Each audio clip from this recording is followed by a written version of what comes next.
Hi, I'm Diana Macedo. We have breaking news. Alec Murdaugh has just been sentenced to 40 years on federal financial crimes. The convicted murderer took a plea deal and admitted to stealing millions of dollars from his clients.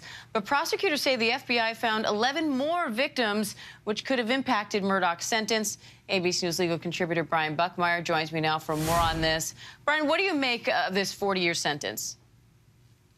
Yeah, so it appears that the information that the government or the prosecutors, because it's a federal courthouse, presented to the judge warranted going above the guidelines. I'm reading even that the prosecutors asked for 30 years. The judge decided that neither the 30 years the government asked for nor the 17 and a half to about 22 years guidelines was appropriate, and the judge went above and beyond that. But the good thing for Alec Murdaugh is that this federal sentence will run concurrently with the state sentence of 27 years in prison, along with that double murder sentence of life without the possibility of parole.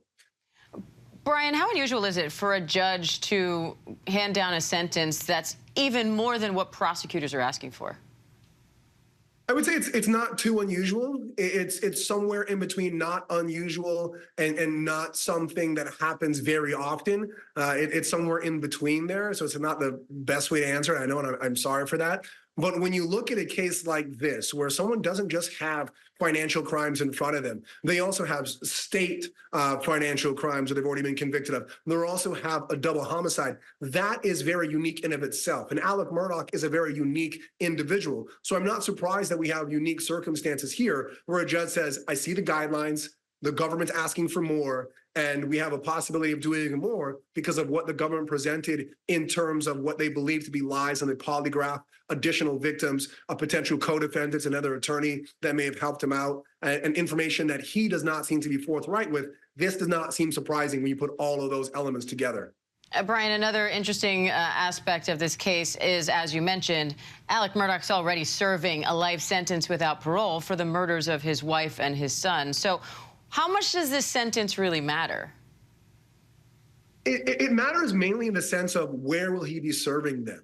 Many people, as we've seen, who have both state and federal sentences often opt to be sentenced and carry out that sentence in a federal detention or a federal prison system, because by and large, federal prison systems are better funded and a lot safer than the state equivalent. Also, I think a good argument for the defense here is that because of the family of the Murdaughs having a history of being like the state prosecutor, so to speak, in that area, it may be perceived as being safer for him to be in a federal penitentiary than that of a state. The same argument we see for law enforcement officers who are convicted of both state and federal. But in terms of actual time, unless Alec Murdaugh wins the appeal for the double homicide, which still seems like a bit of a Hail Mary, and unless he plans on living for the next 20, 30 years for both the state and the federal sentences, this could be ultimately a life sentence, regardless of what he does going forward.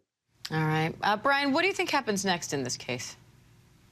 Next is Alec Murdaugh is going to continue with that attempted appeal for the double homicide. He's always been very adamant that he agrees with and that he did commit the crimes that he's being accused of when it comes to financially taking from his clients and taking from his business. And so I think there might not be as much of a push there, but he'll continue to push on those double homicide cases. If anything, there's also going to be, as I mentioned earlier, a push to have that sentence run in the federal penitentiary rather than state. And ultimately, if he does feel that the 40 years is too much because of the guideline asking for 17 and a half to 22, there may be an appeal simply to reduce the amount of time there, closer to the 27 years he's facing in state prison, for some resemblance of hope that he might see the outside world.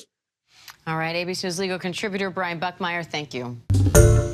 Hi, everyone. George Stephanopoulos here. Thanks for checking out the ABC News YouTube channel. If you'd like to get more videos, show highlights, and watch live event coverage, click on the right over here to subscribe to our channel. And don't forget to download the ABC News app for breaking news alerts. Thanks for watching.